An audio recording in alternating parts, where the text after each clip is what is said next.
Good morning. Let's sing a morning song together. Out of the Teal hymn book, hymn number 1015, I Know I Can. If you're online, you can find the lyrics posted in the chat. And if you're here in the sanctuary, you can also find the lyrics posted on the screen. If you'd rather not be in a hymn book, it's up to you. Whichever way you feel most comfortable, standing or sitting, let's join in singing together.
Good morning.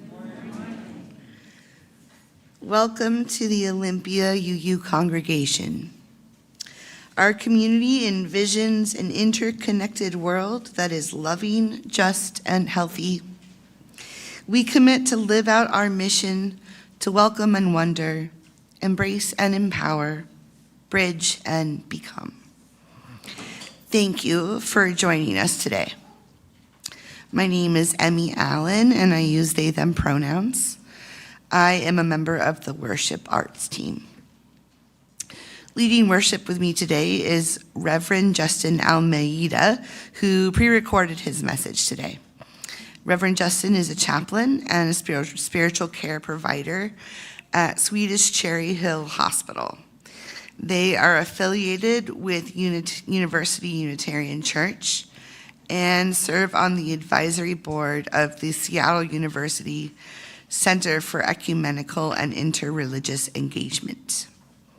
When at home, you can find Rev Justin with his partner and child, dog and chickens, eating spicy foods and figuring out new ways to ferment various fruits and vegetables.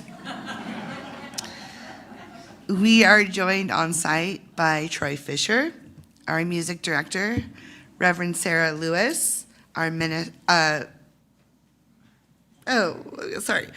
Director of Community and Faith Development, and Reverend Mary, our minister, is taking a rest this Sunday. Here's a few things you should know about our service today. We are, as usual, streaming live on Zoom and YouTube, and the service is being recorded. For those here in the sanctuary, you can see subtitles on the screen in front. We are a multi-generational community, and we value our young ones. Kids, babies, teens are welcome in the sanctuary. We have fluffy chairs so you can make yourself comfortable. Yay. There is also a nursery for care and storytime program for children in the classroom wing. We are grateful, as usual, for the many hands that have helped make worship happen this morning, all who contribute in so many ways. After the service, everyone will have a chance to discuss reflection questions.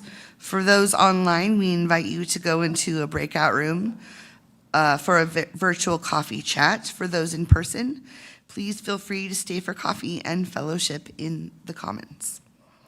There is no after-church event today in honor of Memorial Day weekend, but everyone is invited to attend a party at OUUC on Saturday, June 3rd, 10 a.m. to noon, to celebrate all we have done this year and appreciate all of our volunteers. There will be fun games and door prizes and something for everyone. OUUC's first annual Summer UU Reading Fun online surf store with 2 U's will open June 13th, just 3 weeks from today. The store is filling with thousands of great books. Find the information on OUUC website or in the chat and spread the word. If you can help with the sale, please let either Susan Dodson or Reverend Sarah know, please. Plan to join us next Sunday as we celebrate OUUC's youth. We will bridge 2 youth to mark their graduation from high school and hear the credos of the coming of age youth this year. After the service, we'll have time to connect with the OUUC delegates to this year's denominational General Assembly about all the things they will vote on. There are many things happening at Olympia UU, so check out the Tuesday electronic update or the website for the most up-to-date information. Okay. Now, let us open our hearts and minds as we prepare for worship. It's good to be together.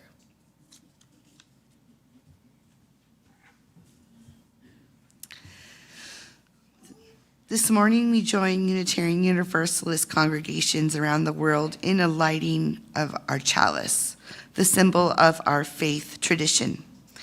Please join me as we light our chalices together with the words of Paul Stephan Dodenhoff.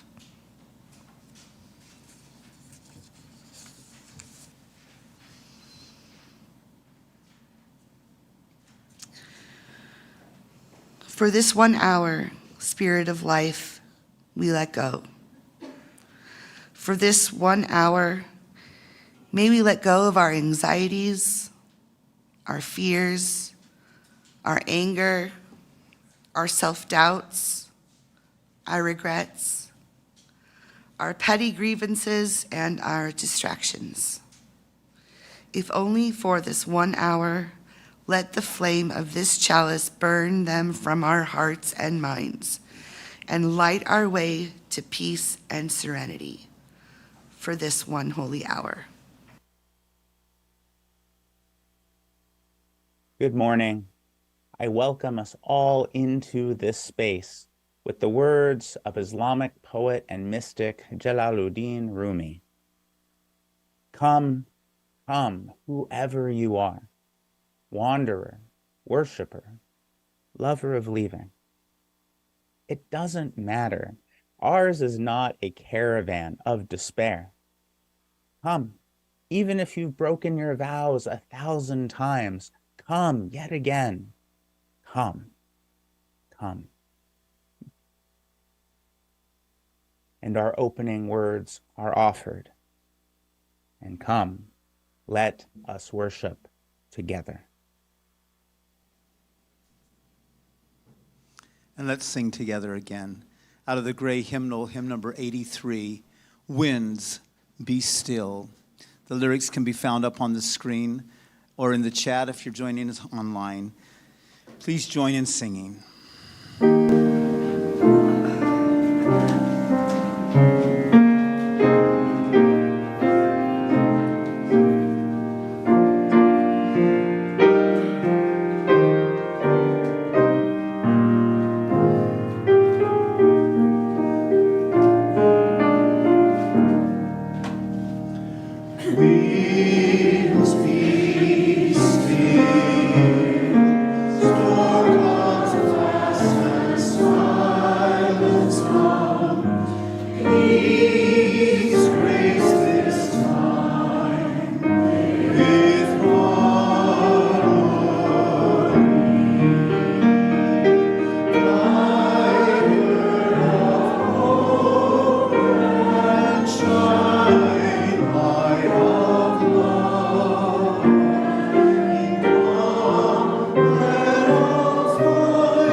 Thank you for singing.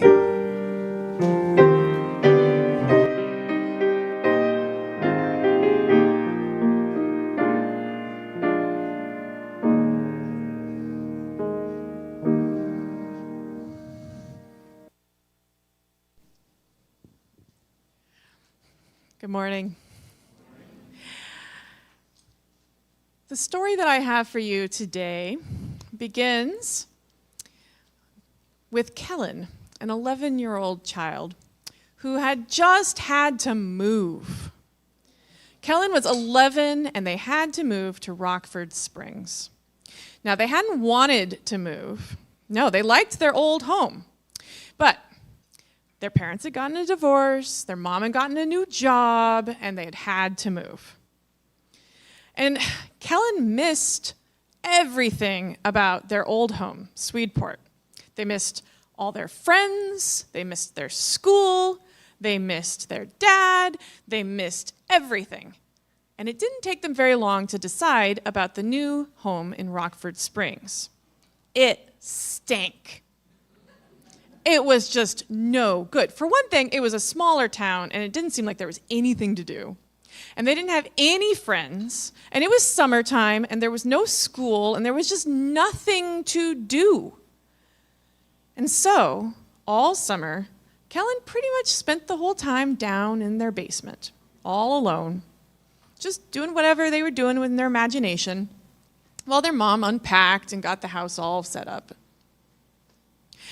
And then, as summer was almost over, Kellen's mom had what she thought was a really good idea. And without talking to Kellen, she went ahead with her idea. And so then she says, "Guess what, honey? I had the best idea." And Kellen's thinking, oh no. And then Mom says, yes, I knew how worried you were about school and meeting a bunch of new friends. And I thought, well, wouldn't it be better to have friends before school starts? And so I called the school and I got the list of everyone who will be in your class. And I called all their families and invited them over for a pool party in our backyard this weekend. Kellen was not happy. How could you do that, Mom? Oh, this is so embarrassing. Why would anyone care about our stupid pool? Oh. And Kellen's mom was just confused and disappointed and kind of sad because she had honestly thought that this was a good idea. And now it was too late. They couldn't cancel now. So they had to have the party. And that's how it came to be that on a sunny Saturday, Kellen's backyard was full of fifth graders, all clustered around awkwardly in little small groups, none of which seemed to have room in it for Kellen. Now, there were a few boys who seemed content to just stand near the snack table and eat, but otherwise everyone looked really bored, and no one so much as dipped a toe in the pool. It seemed like they didn't even know it was Kellen's party, which was fine with Kellen, because honestly, this was looking like a disaster. And then it got worse. It had been a sunny day, and all of a sudden, the wind picked up, and it was chilly. And then the sky started to turn a kind of weird green color, and the birds all went silent. And then in the far-off distance, they could hear a siren start. Well, this was the beginning of tornado season in Rockford Springs. And all the other kids knew what to do. Kellen and Kellen's mom didn't really know yet. So the other kids said, hey, it's a tornado. Where's your basement? We have to go down in your basement until the warning is over. And so they all ended up down in the basement together. And it wasn't really all that nice a basement. It was pretty much just a washer and a dryer and some dirty laundry and some unpacked boxes. And this was even more miserable now. Nobody was happy. Not even after Kellen's mom went upstairs and got some pillows and blankets and some flashlights. They were all just stuck down in the basement staring at each other. And then a couple kids who were poking around found something fun. It was an old steamer trunk, one of those really big old-fashioned ones, big enough for a couple kids to get inside. And inside the steamer trunk were all these old clothes, like old bowler hats and muffs and things, and old photographs, the kind where people didn't smile at the camera and it kind of looks yellow. And they were, oh, this is cool. Kellen saw too late as the kids started to get into the trunk. They were pulling things out. No, Kellen said, that's mine, but it was too late. They were pulling them out.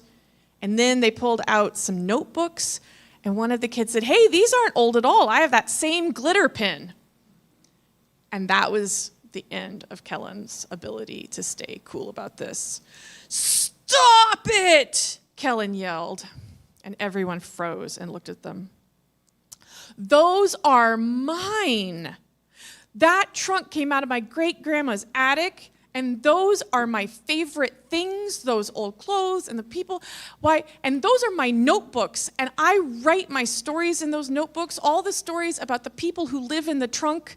And then Kellen couldn't stop. It just all kept pouring out. I know people don't really live in the trunk. Of course, it's just in my imagination, but I like to imagine the lives that they lived and write stories about them. And if you all think that's stupid, well, you're stupid. Total silence. And then Tara, the most popular girl at school, piped up and said, that's really cool, Kellen. Would you read us a story? And Kellen found themselves sitting there in the basement, reading their stories out loud to a rapt audience, having a great time. And then they started passing out parts and costumes and acting the stories out. And long after the tornado warning was over, they were still down there having fun. It turned out to be the perfect party. And after they all went home and Kellen gave their mom a hug, they decided maybe things were going to be okay after all. Thus ends our story.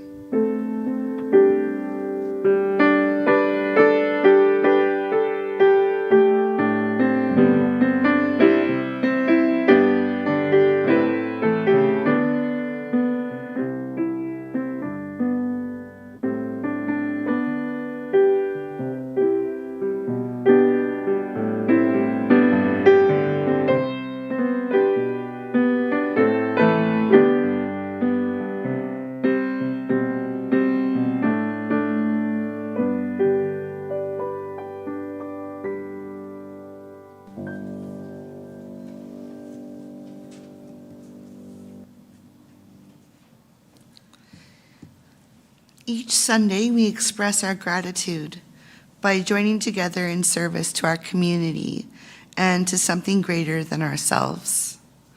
The offering collected here does two things. It supports the ongoing work of Olympia UU, which is also supported by your regular pledges.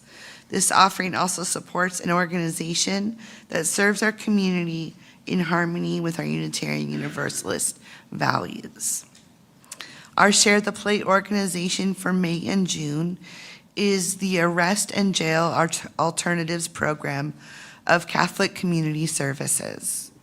Since 2020, the Arrest and Jail Alternatives Program of Catholic Community Services has helped people with behavioral health issues and criminal justice involvement access drug treatment, temporary shelter, permanent housing, disability benefits, and a sense of basic dignity and respect that they may otherwise be denied.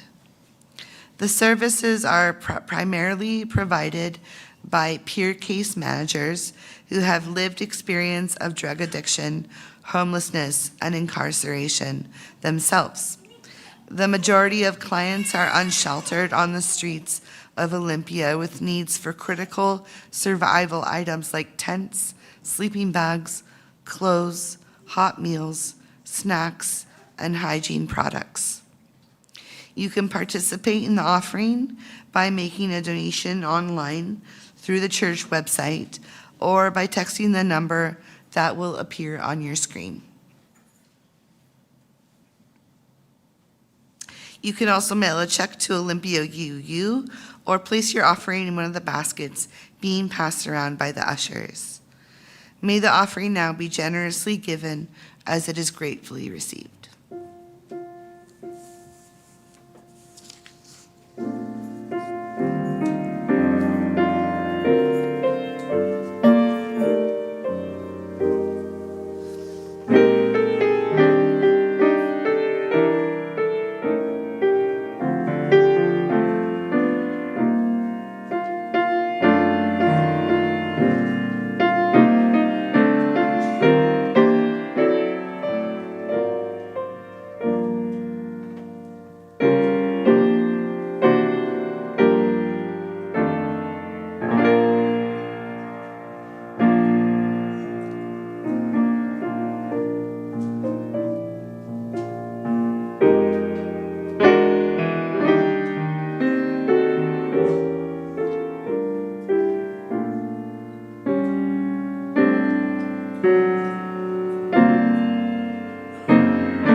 Thank you for your generous gifts.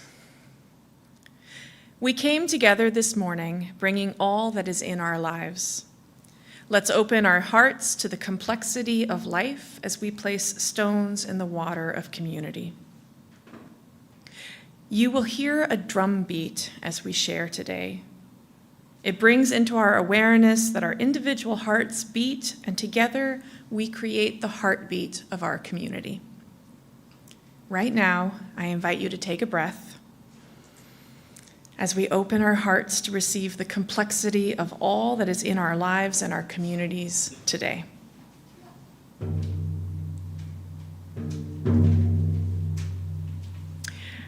This Memorial Day weekend, we pause to remember all those we have lost, and especially those who have died in the name of this country. There are complex feelings to hold about how we are as a nation and how we value life, and together we may be feeling all of it.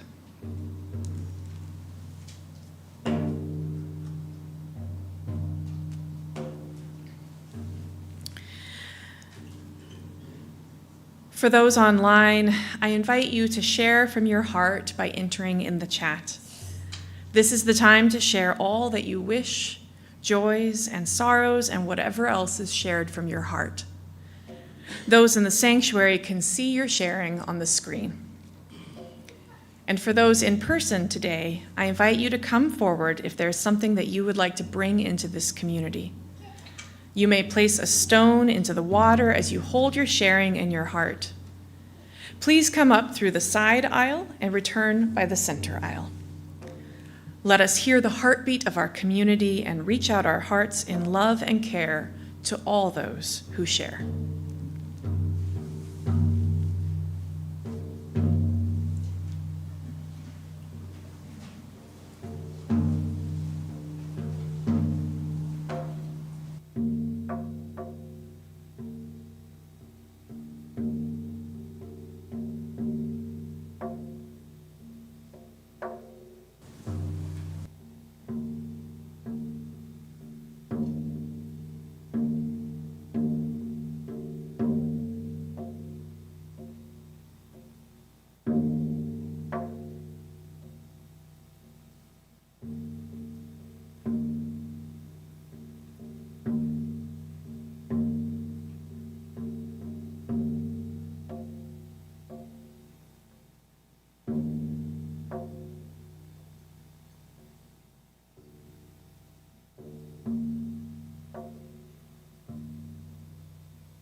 For all that has been shared online, shared from the heart. And one more stone in the water for all that we hold in our hearts and that remains unspoken.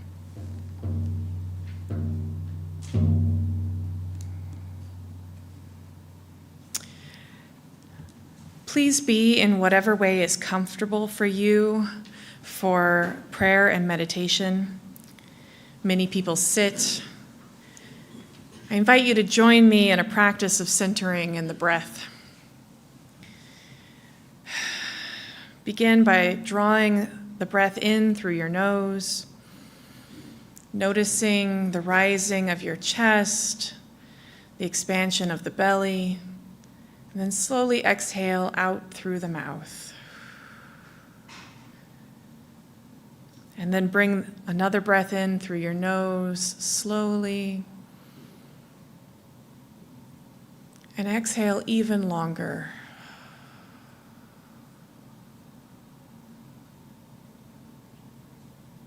And again, noticing the in-breath through the nose. Notice the rising of the chest. Notice the expansion of the belly. And then let it out slowly, like you're just a leaking balloon.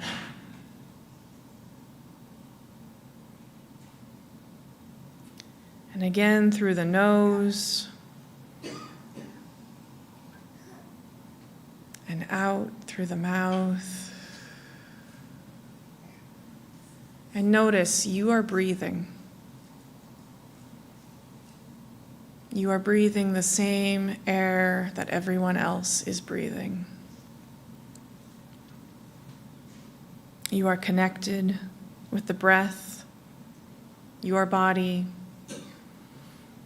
and all other bodies around you. And again, breathe in through the nose and out slowly through the mouth. I invite you to continue breathing with me for a moment of silence.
Let's remain seated and sing together hymn number 123, Spirit of Life.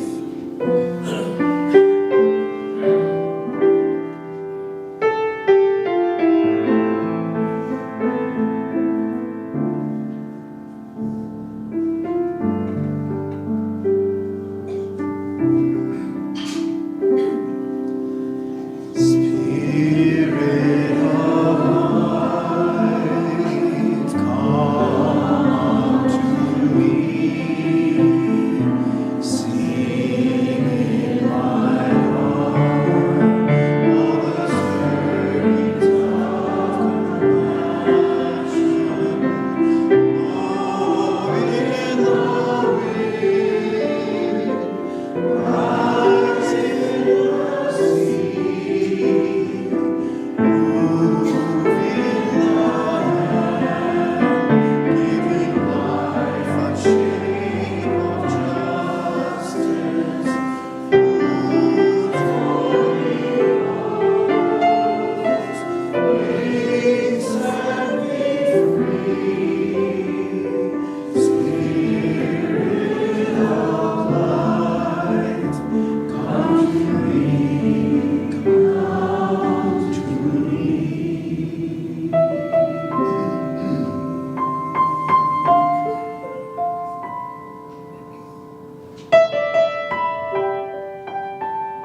This story is over 4,000 years old and based on the ancient Hebrew scriptures of Genesis. In the beginning, before such simple concepts like time and space, there was nothing and everything all at once. And because life could not be contained, the spirit of life exploded out in a flash of light. And the light was good. With heat and haste, it kept growing and growing until finally there was enough space and time for the grand cosmic dance. Day 1. In the grand cosmic dance, the stars burned and matter collapsed until the earth was formed. And as it formed, there came the sky and the oceans, atmosphere and water. There became evening and morning. Day 2. Over eons, the earth formed and changed, volcanoes and earthquakes, until land became ready for life, and the oceans became ready for life. Then life saw that it was good, and soon green began to cover the surface of the deep and the surface of the land. It was evening, and it was morning. Day 3. As the earth continued its journeys around the sun, all of creation watched over it. Galaxies and constellations, planets and moons. The sun warmed the earth. The moon moved the waters and danced with the earth, and life found that this was good, and continued on through evening and into morning. Day 4. Finally, after millions of years, life exploded in the waters, evolving all the fish in the sea, all the plants on the lands, all the monsters of the deep, and life would not stop. Day 5. Then life exploded out onto the land, for the ocean was not enough. Soon, creatures began to breathe out of the water. With the heat of the sun and the light of the moon, they grew and prospered, died, and became part of the cycle of life. Because life knew no bounds, it kept growing and changing, adapting and learning. Eventually, life saw it was time, and human beings emerged. Life began to look upon itself, look at the sky and the heavens, dive into the water and the deep. Life began to know and to feel. And so our first ancestors found themselves in the image and likeness of life, one with the earth and with all living things. And life loved. Day 6. Finally, on the 7th day, as life reflected on itself and creation through the hearts, minds, and hands of human beings, life knew rest. And in its interconnected web, it became grateful for the gift of rest, as the work of life now needed dreams for joy, for hope, for justice, and for peace. And life blessed the 7th day and made it holy. This is the story of how it all started, the story of the earth and the story of life.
Good morning, siblings in faith, and thank you for inviting me to be with you all at Olympia Unitarian Universalist Congregation. Congratulations, we made it to summer. The storms of winter and spring have moved through, and the summer solstice is less than a month away. And the activity of sunlight and warmth is with us. At the same time, I long for that good old lazy summer of rest and leisure. Growing up in the Mojave Desert when it was 115 degrees outside, lounging in a pool or under a tree was the best feeling in the world. Until a thunderstorm came through and we all ran for cover. Our modern lives can be similar to this. And into this summer, I want to encourage us all to find our shelter amid the storms, however they come. If you're like me, moments of rest can be a scarce commodity. I have the habit of filling any void that appears in my calendar. My chaplain work can come with long hours. There are the pressing needs of family life. There are the meaningful work of community, volunteering, and showing up. Friends and relationships. If the Spirit of life would grant me one wish, it would be to create more hours in a day.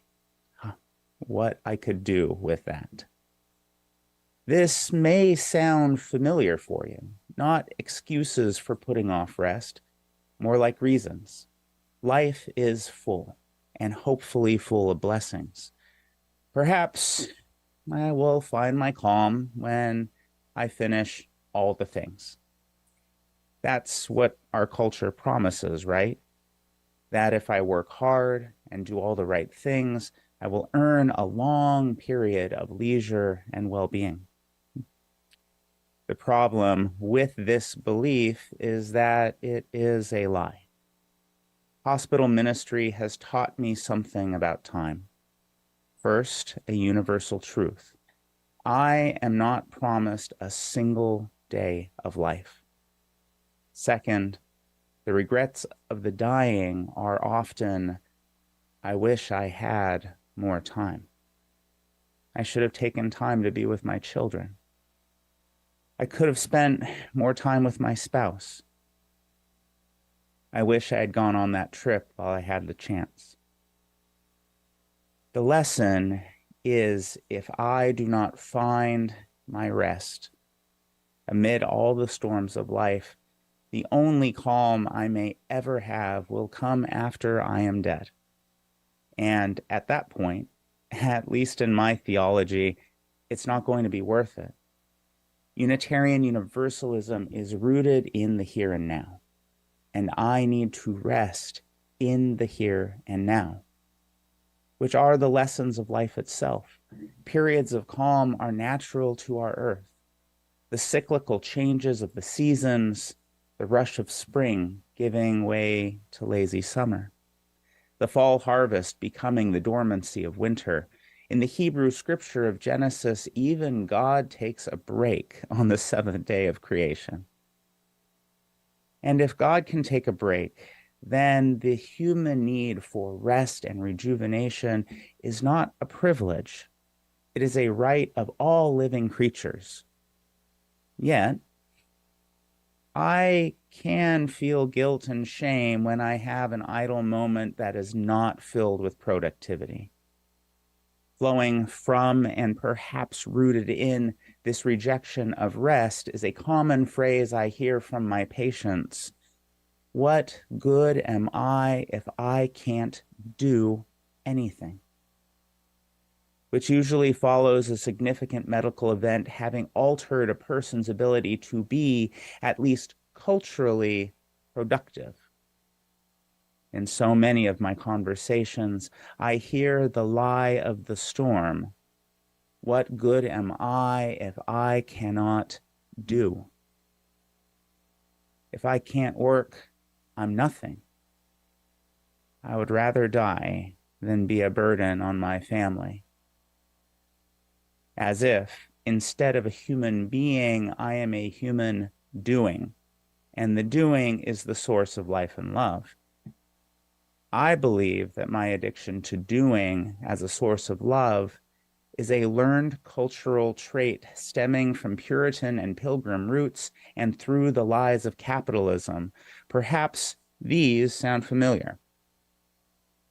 Rest is laziness, and laziness is sinful. God helps those who help themselves.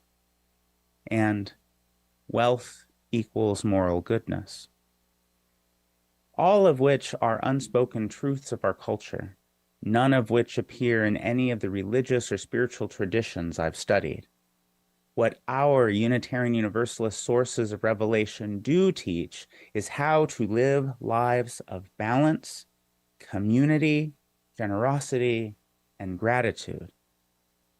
And our principles are helpful guides in cultivating our calm in the storms of the world. As Unitarian Universalists, we covenant to uphold the dignity and worth of every person. Notice there's no qualifier. Every person. You, our partners, our children, those living in tent encampments, overpaid pharmaceutical executives, dare I say Donald Trump? Perhaps the hardest one out of all of these is I'm also called to uphold my own worth and dignity. I found that my addiction to doing denies my dignity and worth. It puts my physical, emotional, and spiritual well-being at risk. Medical studies say that increased cortisol levels from stress and lack of rest impairs my body's immune system and makes me more prone to illness, whether it's a flu virus, heart disease, or strokes. Lack of calm comes with reduced memory, decision-making, reasoning, and problem-solving, a decrease in sex drive, weight gain, diabetes. I'm even more accident-prone, making me up to 3 times more likely to be involved in a car crash. Rejecting rest is truly life-threatening. It also reduces my ability to extend dignity and worth to others. Many patients have confessed being difficult in the hospital to their doctors and nurses, to their caregivers. One person in particular, a patient with chronic pain and terminal cancer, told me, "I feel bad for being such an asshole. It's like I'm not myself, and yet you all keep coming back and caring for me. I don't get it." I reflected on his words and replied, "Well, you know, when I'm in pain and sick, I'm not always my best self either." And he replied, "No, I never thought of it like that.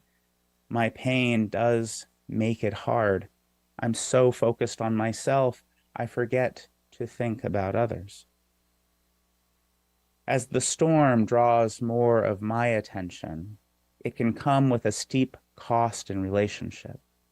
Therefore, finding my calm is a necessary spiritual practice in upholding my worth and dignity. One of the ways I've done this is an application on my phone, which reminds me 5 times a day that I'm going to die. While this may sound macabre, when I take the time to focus for a moment on the fragility of my life, I remind myself that I can choose my response in that moment. I can take a breath. I can give thanks. I can ask myself, am I living in worth and dignity? Which gives me the capacity to then extend justice, equity, and compassion in my human relations. It's no secret that poverty has increased in the United States as the gap between rich and poor expands, with a living wage far from achievable for many families, especially for people of color. To live in Seattle, According to research by University of Washington in 2020, a single adult with an infant needs to earn $34 an hour to make ends meet, which is twice the minimum wage. This is reflected across the country, with many people working 2 or 3 jobs just to live, never mind flourish. We as a culture have made rest a luxury only available to the rich. When I subject myself to these conditions and I normalize them, I buy into the myth that doing equals love, relationship, and goodness. A myth cultivated through generations in my own family. My grandparents immigrated up from Mexico. They were told that the only way to succeed would be to work hard and become American. And they did. Even though my father's family lived in poverty for decades, with the children going off to work at early ages to help support the family, my father learned to equate love for family with work. And I inherited this narrative. Growing up, I believed what proved my goodness was in what I could do for others, as if I could ever do enough to earn love. What I learned through therapy and discernment was cultivating vulnerability and connection invites love, not my productivity. Is it not justice to spend more time at work than with my partner? Is it not compassionate to my child to leave the house before he wakes up and come home after he goes to bed? It's not equitable to my patients when I show up burned out. I believe goodness and love flow from my being present with, not doing for, the people in my life. The same is true for our church. If we as a religious people are going to challenge the systemic evils of our time and our place, like poverty and human exploitation, we have to begin with how they have infiltrated ourselves. When was the last time you asked yourself or your partner or your boss for what you need? A difficult practice I've been working on has been saying no to overwork and not making apologies for saying no, which looks like saying, I can't take the pager tonight, thank you for asking, rather than, I'm sorry I can't take the pager, I have a commitment with my partner tonight and need a good night's sleep to be present with my son tomorrow, but if no one else can do it, let me know, and yeah, I think I could take it. As if I need to justify my saying no in any way, or that I owe an explanation for not overworking. These boundaries allow me to practice more fully into our principles. Our third, fourth, and fifth principles focus on how we mutually live together and grow our spirituality as we search freely and responsible for truth and meaning. I found that there is a heavy focus on the freedom in our principles, but maybe not much attention to the responsibility. Many, if not all, spiritual traditions teach that inner calm and a connection to a source of being are essential to a qualitatively good human life, and that this is always done with a connection to community. Thankfully, the freedom of our tradition provides an abundance of options how to do this. One of the responsibilities, if not the greatest responsibility, is to make sure I and each of my siblings have what we need to nurture our collective truth and meaning. If I focus only on my freedom without any responsibility to my sibling, my spirituality runs the risk of a narcissistic toxicity. As I burn out from doing, focusing only on myself and my practice, the storm becomes my only source of meaning in life. It becomes exhausting to care. I begin to burn out, which eventually leads to spiritual death. I have experienced these living dead in the hospital. Patients who have ceased to care about themselves or others, they describe their existence in terms of pain and despair.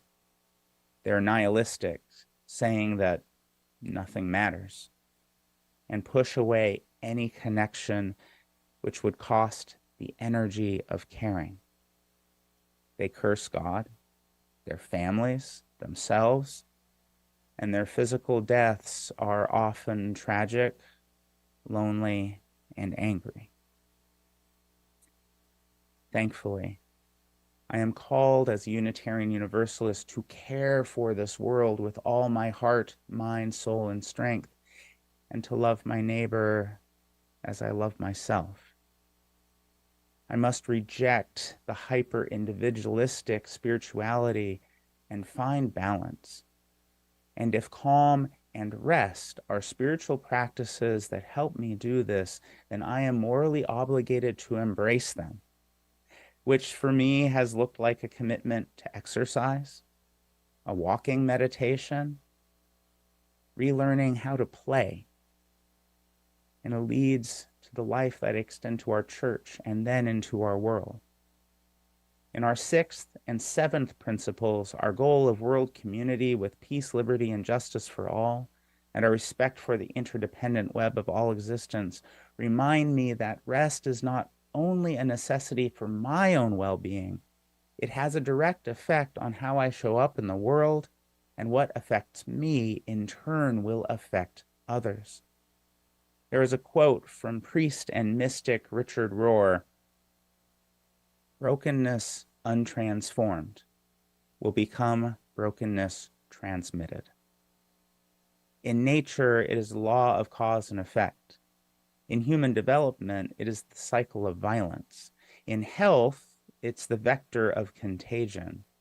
Dis-ease spreads, meaning if I don't mind my own health, in which rest and calm are critical components, then I will spread my injury out into the world. My attention to spiritual practices of rest resist a culture of a dehumanization that relies on overwork, overperformance, and excess to strip being human of its meaning and the very earth of her bounty. And finally, our eighth principle, journeying toward spiritual wholeness by working to build a diverse, multicultural, beloved community by our actions that accountably dismantle racism and other oppression in ourselves and our institutions. One way racism and oppression emerge in our American culture is through the ways our economy and lives seek to use, actively and passively, human bodies as commodity. I see this in our economy of convenience, expecting everything now. And much of now means Black and brown bodies working for minimum wage in service industry and warehouse. How am I committed to their rest and well-being? In what ways is my insistence of now dehumanizing others and robbing me of my ability to wait, take a breath,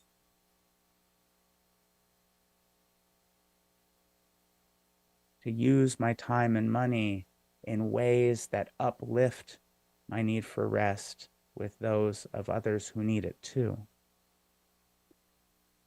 One way I take accountability is to take an account of my lifestyle in time and money and see how my choices are in solidarity with others. An example of this is contributing to Real Rent, a program in which I provide to the Duwamish tribe for my living and working on their ancestral and unceded lands. This contribution has meant giving up some things maybe a subscription to Netflix, or reduction or elimination of my daily Starbucks. Overall, it's a small price to pay to help repair harm, which has been generations in the making. I've learned that life is not going to fall apart if I cease to consume and overperform. In fact, the opposite happens. Life becomes easier, more manageable, and the path to calm begins with a commitment. French-born Buddhist monk Matteo Ricard, dubbed the happiest man alive by neuroscientists at the University of Wisconsin, say, "We do exercise every morning, 20 minutes to be fit. We don't sit for 20 minutes to cultivate compassion. If we were to do so, our mind will change, our brain will change, what we are will change." Our spiritual practices begin with small actions. 5 minutes for breathing after my lunch hour. Leaving work on time 1 or 2 days a week. Scheduling 10 minutes a week for something joyful, even putting it on the calendar. Eventually, rest may turn into a commitment of Sabbath, which in Jewish tradition is a holy time set aside for rejuvenation and connection. I have many colleagues who put on their email signatures, "Monday is my Sabbath. Please don't expect any emails during this time," and turn off their devices. It really is possible. Therefore, siblings in faith, however you begin to find your calm and make it real in your life, recognize that it is rooted in our Unitarian Universalist faith. Use our principles as guides, our sources for inspiration, and joyfully realize that, at least in our country and in our culture, finding your calm in the storm is an act of rebellion against the systems we are working to dismantle. Bigotry and discrimination, poverty and dehumanization. Rest is crucial in empowering us to show up as a religious people. It's essential to being a people with minds that think, hearts that love, and hands that are ready to serve. And I invite you into developing personal and communal practices with radical notion of human being and countercultural ideas of happiness, flourishing, and joy. May all of these things begin today in the spirit of life and love. And may the rest of this season and the rest of our lives be filled with time to rest for ourselves, for each other, our world, and the earth. And may it be so. Amen.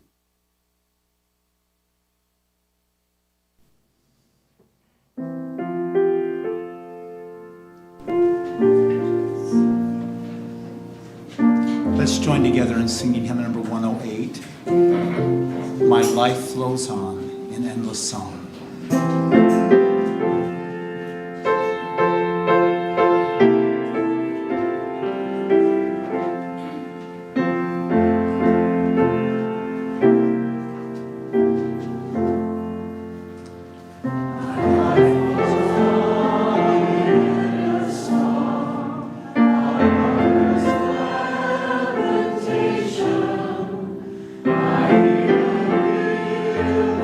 Far off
If you are online and have a chalice or candle, please join me as we extinguish our chalice with the words of Reverend Elizabeth Seeley Jones.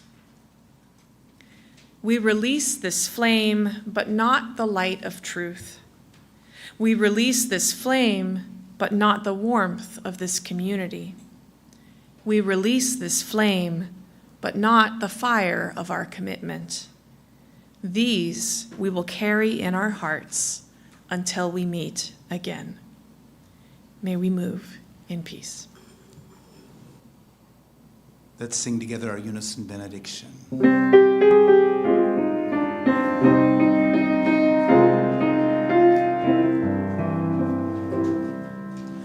May